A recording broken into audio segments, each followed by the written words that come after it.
अकेले जीना सीखो, अकेले रहना सीखो, मौन रहना सीखो, कम बोलना सीखो। ये सारी बातें हम जानते हैं और हमने कई बार सुना है महाज्ञानियों से, पर क्या हम कभी अपने जीवन में उतारते हैं? हम अगर परेशानी में पड़ते हैं तो किसी और के साथ साझा करते हैं, ये समझते हुए कि वो हमारी मदद करेगा। पर इस दुनिया में कोई किसी की मदद नहीं करता। भले ही वो बाहर से मदद दिखाए, पर अंदर ही अंदर उसे खुशी होती है कि आप परेशानी में हो। कोई आपकी तरक्की से खुश नहीं होगा, पर आपकी परेशानी में खुश होगा और उसे सुख चैन की प्राप्ति होगी। अगर सच यही है तो हमें लोगों की क्यों सुननी है? हम अपना रास्ता खुद निकाल सकते हैं। आज मैं इस वीडियो में एक ऐसी कहानी बताऊंगा। इस कहानी के माध्यम से आपको पता चलेगा कि हमें लोगों की क्यों नहीं सुननी चाहिए। लोग हमें कैसे बर्बाद करने की साजिश रचते रहते हैं। बहुत समय पहले की बात है। एक नगर में एक साधु रहता था। उस साधु ने नगर के बाहर एक नदी के किनारे एक आश्रम बना रखा था। उस आश्रम में बहुत सारे शिष्य रहते थे। वो शिष्य उस साधु की खूब सारी सेवा करते थे। उस नगर के सभी लोग उस साधु को बहुत मानते थे, उसकी भक्ति करते थे। लेकिन असलियत में वो साधु बहुत ढोंगी था। वो बस साधु होने का नाटक करता रहता था। उसका मकसद बस इतना सा था, वो साधु का भेष साधारण करके बड़े बड़े धनी व्यापारियों को ठग सके। वो साधु बहुत ही चतुराई के साथ लोगों को मूर्ख बना देता था। वो लोगों के सामने दिखावा करता और लोगों को इस बात की भनक तक नहीं थी कि साधु के रूप में वो बहुत बड़ा ठग है। सब लोग उसे बड़ा सिद्ध साधु समझते थे और उनकी सालों से भक्ति करते आ रहे थे। यहाँ तक कि उस आश्रम के शिष्यों को भी उसकी असलियत का पता नहीं था। लेकिन कुछ शिष्य थे जो साधु के असली चेहरा को पहचानते थे। वो जानते थे कि साधु जैसा दिखावा करता है वैसा है नहीं। जब नगर के लोग उससे मिलने आते, दर्शन करने आते, तो साधु उन्हें दूर से ही उन्हें आशीर्वाद दे देता। कुछ लोग उनसे कुछ पूछते तो वो कुछ नहीं बोलता था। उसने अपने शिष्यों के माध्यम से सभी नगर वासियों को बता दिया था कि उन्होंने मौन व्रत धारण कर रखा है और वो अपना मौन व्रत तभी तोड़ेगा जब धरती पर पूरी तरह से पाप का विनाश हो जाएगा। फिर नगर वाले उनके दर्शन करके लौट जाते, उनसे कुछ नहीं पूछते थे। दरअसल नगर वाले अपनी कुछ समस्या लेकर आते थे, तो साधु सोचता था कि इसकी समस्या का हल कैसे करूंगा, क्योंकि साधु को कुछ ज्ञान तो था नहीं, उसने कभी सिद्धि प्राप्त नहीं करी थी। वो लोगों को मदद कैसे करता है? इसीलिए उसे साधु ने मौन व्रत का नाटक कर लिया ताकि लोग उससे पूछे तो वो लोगों को बताने से बच जाए। जब लोग उस साधु को दान दक्षिणा देते तो साधु उन धन को छूता तक नहीं था। उनके शिष्य ही उस धन को नगर वासियों से लेते थे। वो नगर वासियों से कहते थे कि गुरुदेव धन को छूते भी नहीं हैं। वो इस संसार के मोह माया से ऊपर उठ चुके हैं। उनका इस सांसारिक वस्तुओं से कुछ लेना देना नहीं है। वो तो बस भगवान के भक्ति में लीन रहते हैं। फिर एक दिन नगर के एक धनी व्यापारी उनके आश्रम में आया और उन्हें प्रणाम किया और साधु से बोल, गुरुदेव आप मेरे घर पर भोजन करने जरूर आना। साधु ने अपनी गर्दन हाँ में दिला दी, क्योंकि साधु किसी से बोलता नहीं था। यह कहकर वो व्यापारी अपनी घर लौट आया और फिर उस साधु ने अपने भरोसेमंद शिष्यों को डोट अपने पास बुलाया, जिन्हें उसे साधु के असलियत में पता था। फिर साधु ने उन शिष्यों से कहा, मैं शाम को व्यापारी के यहाँ भोजन करने जाऊंगा। मेरे जाने के बाद आश्रम के अच्छे से देख रेख करना, कोई भी वस्तु इधर उधर नहीं होनी चाहिए। फिर जैसे ही शाम हुई, वो साधु व्यापारी के घर पहुंचा। व्यापारी ने भी खूब इज्जत किया और उसके लिए एक आसन बिछाया और साधु को उस आसन पर बैठा दिया और साधु ने भोजन करने के लिए उस आसन पर बैठ गया। फिर व्यापारी ने अपनी बेटी को आवाज लगाते हुए कहा, बेटी महात्मा जी के लिए भोजन लेकर आओ। व्यापारी की आवाज सुनकर व्यापारी की बेटी भोजन लेकर साधु की तरफ आती है। जब साधु की नजर उस व्यापारी की बेटी की तरफ गई तो उस ढोंगी साधु को उस लड़की को देखकर उसकी नीयत बिगड़ गई। उसकी चंदन सा बदन, उसकी हिरनी के समान आंखें, चलते समय उसकी बालों के लट उसकी सुंदर सा चेहरे पर आ जाती थी। उसकी इस तरह के सुंदरता को देखकर वो साधु मोहित हो गया। वो ढोंगी साधु मन ही मन विचार करने लगा कि इस व्यापारी की बेटी कितनी सुंदर है। अगर ये किसी तरह मेरी हो जाए तो मेरी तो भाग्य ही खुल जाएंगे। फिर वो साधु उस व्यापारी की बेटी को पाने के लिए योजना बनाने लगा। फिर उसके शैतानी दिमाग में एक विचार आता है। वो अचानक भोजन छोड़कर उठ जाता है और उस व्यापारी से बोलता है, सेठ ईश्वर तुम्हारी रक्षा करें, दुर्भाग्य का छाया तुम्हारे ऊपर मंडरा रहा है।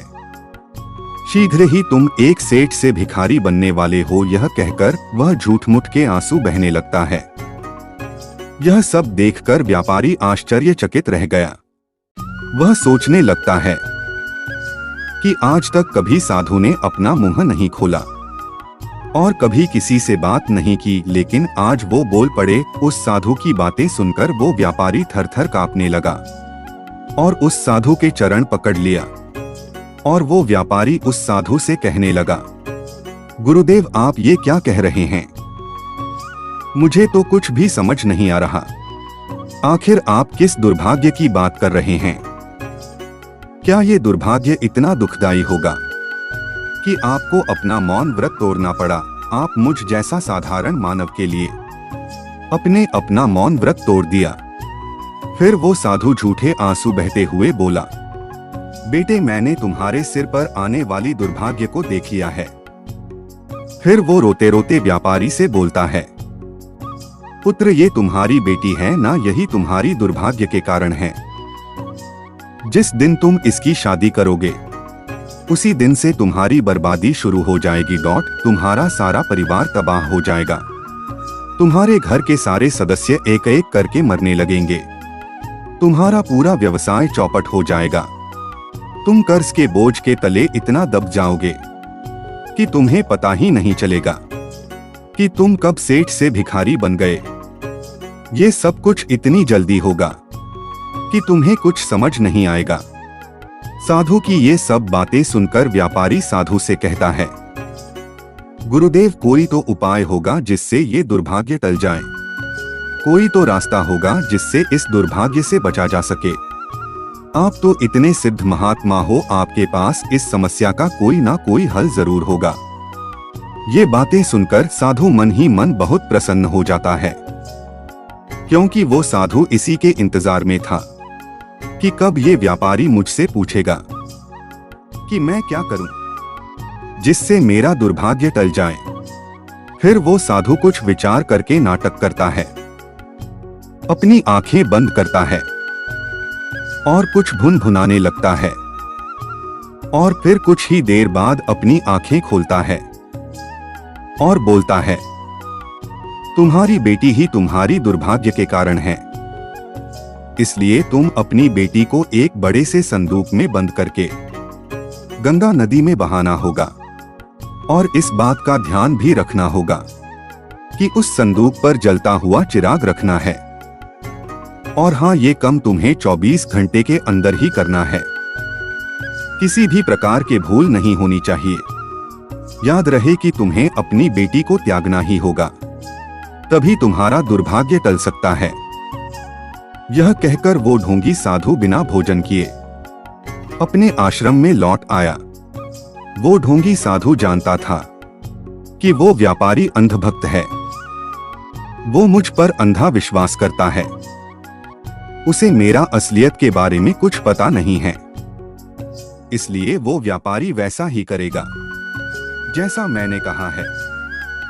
उधर ढोंगी साधु के जाने के बाद व्यापारी को नींद नहीं आ रही थी।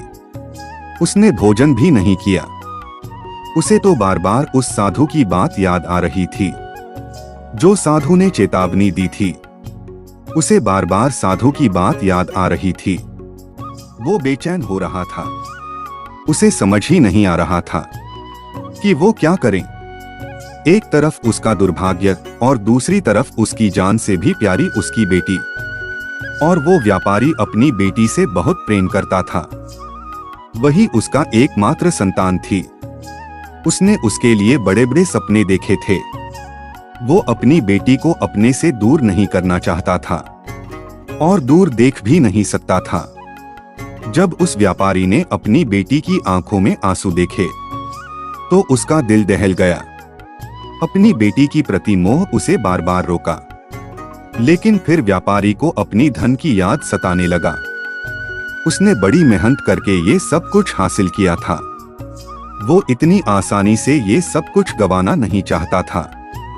एक तरफ व्यापारी का मोह धन की तरफ खींच रहा था और वहीं दूसरी तरफ उसकी बेटी के प्रेम गंगा नदी में बहने से रोक रहा था।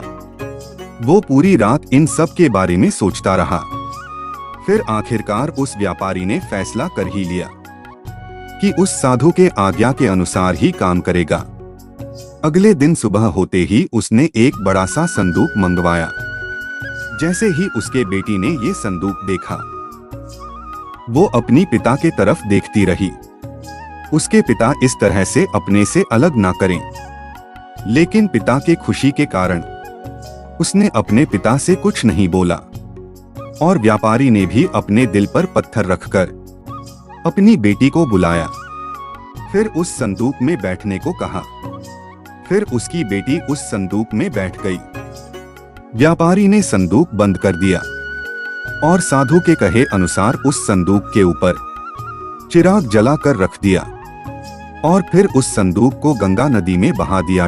उधर वो ढोंगी साधु अपने आश्रम पहुंचकर अपने शिष्यों से कह रहा था कि गंगा नदी में एक बहता हुआ संदूक मिलेगा, उसके ऊपर चिराग भी जला होगा।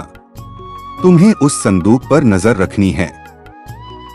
जैसे ही तुम्हारी उस संदूक पर नजर पड़े तो तुम उस संदूक को गंगा नदी से खींचकर मेरे कुटिया में ले आना। ध्यान रहे तुम्हें किसी भी तरह के भूल नहीं होनी चाहिए। शिष्य गुरु की बात सुनकर गंगा नदी के पास पहुंच गए। गुरु के आज्ञा अनुसार उस संदूक के आने का प्रतीक्षा करने लगे। वो सभी निगाह गड़ाए उस नदी के तरफ देख रहे थे। तभी एक राजकुमार उस नदी के तरफ से गुजर रहा था। वो संदूक को देखकर वो सोचता है, ये संदूक कहाँ जा रहा है। वो नदी में जाकर संदूक को बाहर ले आता है और उस संदूक को खोलता है तो उसमें से एक सुंदर लड़की निकलती है। राजकुमार को देखकर व्यापारी की बेटी रोने लगती है। फिर वो राजकुमार उस लड़की से कहता है, तुम इस संदूक में क्या कर रही हो। राजकुमार की बात सुनकर वो व्यापारी की बेटी रोने लगती है और राजकुमार को वो सारी बातें बता देती है कि एक साधु उसके घर पर भोजन करने आया था। उसने मुझे देखकर मेरे पिता से कहा, ये तुम्हारी दुर्भाग्य का कारण है। अगर मेरे पिता मुझे त्याग देंगे तो उनका दुर्भाग्य टल जाएगा। इसलिए मेरे पिता ने मुझे इस संदूक में बंद करके गंगा नदी में छोड़ दिया। व्यापारी की बेटी की बातें सुनकर राजकुमार को बड़ा आश्चर्य हुआ कि कोई पिता अपने बेटी के साथ भला ऐसा कैसे कर सकता है। फिर उस राजकुमार ने निर्णय किया कि इस लड़की को अपनी जीवन साथी बनाऊंगा। फिर उस लड़की को एक मंदिर में ले आया और वही शादी कर ली। फिर राजकुमार को साधु की नियत पर संदेश हुआ कि आखिर साधु ने ऐसा क्यों कहा। फिर राजकुमार ने साधु का पता लगाने का निश्चय किया। वो सोच विचार करने लगा। तभी उसके मन में एक विचार आया। उसने अपने सेवकों से कहा, तुम लोग जंगल में जाओ और एक गोरिल्ला पकड़कर यहाँ लाओ। फिर राजकुमार की बात सुनकर सेवक तुरंत जंगल में गए और वहां से गोरिल्ला पकड़कर लाए। फिर राजकुमार और उनके सेवक जबरदस्ती उस गोरिल्ला को संदूक में बंद कर दिया और फिर उस संदूक पर एक ताला लगा दिया और फिर उस संदूक पर एक जलता हुआ चिराग रखकर गंगा नदी में बहा दिया। उधर उस ढोंगी साधु के शिष्य बड़ी बेताबी से उस संदूक का इंतजार कर रहे थे। जैसे ही उन्होंने उस संदूक को दिखा, उन्होंने तुरंत उस नदी में कूद गए और उस संदूक को खींचकर किनारे पर लाए और उन्होंने उस संदूक को उठाया और गुरुदेव की कुटिया में पहुंचा दिया। जब साधु ने उस संदूक को देखा तो बड़ी खुश हुआ, खुशी के मारे उछलने लगा। अब वो साधु बेसब्री से रात होने का इंतजार करने लगा कि कब रात हो और कब उस व्यापारी के बेटी के साथ अपनी कामवासना शांत करें। वो साधु मन ही मन बहुत खुश हो रहा था। जैसे ही रात हुई, साधु का खुशी का कोई ठिकाना नहीं रहा। तुरंत संदूक के पास गया, संदूक का ढक्कन खोल। जैसे ही उस ढोंगी साधु ने संदूक का ढक्कन को खोल, तभी उसमें से एक भयानक गोरिल्ला चीखता हुआ बाहर निकाल। इससे पहले साधु कुछ समझ पाता, उससे पहले ही गोरिल्ला ने उसे पीटना शुरू कर दिया। उस ढोंगी साधु को थप्पड़ मार मार कर गोरिल्ला ने उस साधु को लहूलुहान कर दिया। गोरिल्ला ने उस साधु को इतना मारा कि वहीं पर वह बेहोश हो गया। जब तक उस साधु के शिष्य उसे बचाने आते, तब तक गोरिल्ला ने उस साधु को डोट पीट पीट कर बुरी हालत कर दी थी। फिर साधु को छोड़कर गोरिल्ला पास के जंगल में भाग गया। फिर कुछ घंटे बाद उस साधु को होश आया, लेकिन तब भी उसकी हालत बहुत खराब थी। उसकी हालत इतनी खराब थी कि उसे कुछ बोला भी नहीं जा रहा था। उसका मुंह पूरी तरह से सूज गया था।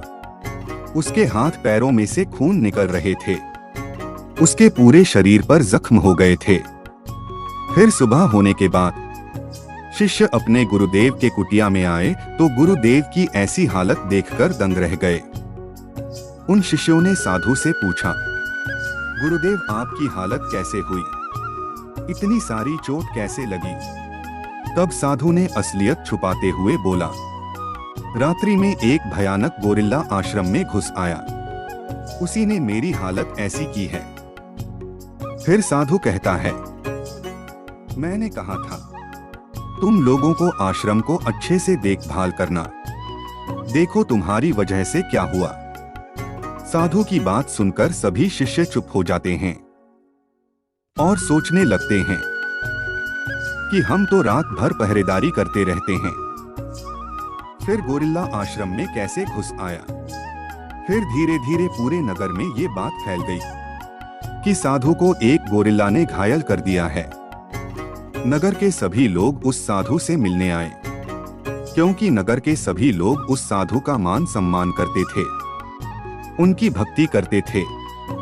जैसे ही ये बात उस व्यापारी को पता चलती है, तो वो भी उस साधु से मिलने के लिए आ पहुंचा। पूरा नगर आश्रम के बाहर इकट्ठा हो गया। ये बात उधर राजकुमार को भी पता चलती है, तो वो भी साधु के आश्रम आ पहुंचा और साथ में उस व्यापारी के बेटी को भी लाया। आश्रम के बाहर इतनी भीड़ थी कि लोग धाका मुकी कर रहे थे। सभी लोग उस साधु से मिलना चाहते थे। तभी वो राजकुमार भीड़ को चीरता हुआ साधु के पास पहुंचा और साधु को प्रणाम किया और साधु से पूछने लगा कि महाराज आपकी हालत ये किसने की। तब साधु ने उस राजकुमार से बताया कि रात्रि में उनके आश्रम में एक भयानक गोरिल्ला घुस आया, उसी ने ये सब किया है। साधु की बात सुनकर राजकुमार सब कुछ समझ गया। उसे साधु के बारे में पता चल गया कि ये साधु झूठ बोल रहा है। फिर राजकुमार ने साधु से कहा, महाराज आप सब कुछ सच बताएंगे या फिर मैं बताऊं कि गोरिल्ला आपके आश्रम में कैसे आया। राजकुमार की बातें सुनकर साधु चौंक गया और राजकुमार की बातें सुनकर नगरवासी भी हैरान हो गए। आखिर राजकुमार ऐसा क्यों बोल रहा है? तभी साधु ने कहा, मैं सच बोल रहा हूँ। गोरिल्ला रात्रि में आश्रम के भीतर घुस आया था। उसी ने मेरी ऐसी हालत की है। तभी वह राजकुमार उस व्यापारी की बेटी को डोट अपने पास बुलाता है। साधु व्यापारी की बेटी को देखकर चौंक जाता है। उसे खुद समझ नहीं आ रहा था कि क्या करें। उसकी बोल खुलने वाली थी। फिर वो साधु कुछ नहीं बोलता है और वह मौन हो जाता है। लेकिन वो कब तक मौन रहता। राजकुमार ने सभी नगर वासियों को बताया कि कैसे इस ढोंगी बाबा ने व्यापारी की बेटी को डोट कैसे हासिल करना चाहा। इस ढोंगी बाबा ने व्यापारी से कहा कि उसकी बेटी उसकी दुर्भाग्य का कारण है। उसे छोड़ दे, गंगा नदी में उसे बहा दे ताकि ये ढोंगी साधु उसे प्राप्त कर सके। नगर वासियों को साधु की असलियत जानकर हैरानी हुई। उन्हें साधु के ऊपर क्रोध आया। सभी लोग साधु के ऊपर थू थू करने लगे। सभी लोग ने मिलकर उसे साधु की बड़ी पिटाई की, पीट पीट कर नगर वासियों ने वहां से भगा दिया। व्यापारी की अपनी भूल का एहसास हुआ। उसने सोचा, मैंने बिना सोचे समझे इतना बड़ा फैसला कैसे ले लिया। मैं तो अपनी बेटी से बहुत प्रेम करता था। उस साधु के बातों में आकर मैंने ये कैसा अपराध कर दिया। फिर वो व्यापारी रोता हुआ अपनी बेटी के पास पहुंचा और उसने बोला, बेटी मुझे माफ कर दो। मैंने तुम्हारे साथ बहुत गलत किया है। मुझे ऐसा नहीं करना चाहिए। मेरे साथ घर चलो। पिता की बात सुनकर वो बेटी बोली, पिताजी मैं आपके साथ नहीं चल सकती। आपने मेरा त्याग कर दिया है और त्यागी हुई कोई भी वस्तु वापस नहीं ली जाती। अब मैं कभी भी वापस नहीं आऊंगी। ये कहकर उसकी बेटी राजकुमार के साथ चली गई। उस व्यापारी को अपनी गलती पर पछतावा हुआ। अब वो सोच रहा था कि मैंने तो सब कुछ खो दिया। मेरी बेटी ही मेरी घर की लक्ष्मी थी, अब वो भी मेरे से दूर हो गई। काश मैंने साधु की बात नहीं मानी होती, तो आज मेरी बेटी मेरे साथ होती। तो साथियों, ये वीडियो आपको कैसी लगी? मैं उम्मीद करता हूँ इस वीडियो से आपको बहुत कुछ सीखने को मिला होगा। अपनी राय कमेंट बॉक्स में दें। फिर मिलते हैं अगले वीडियो में। जय हिंद।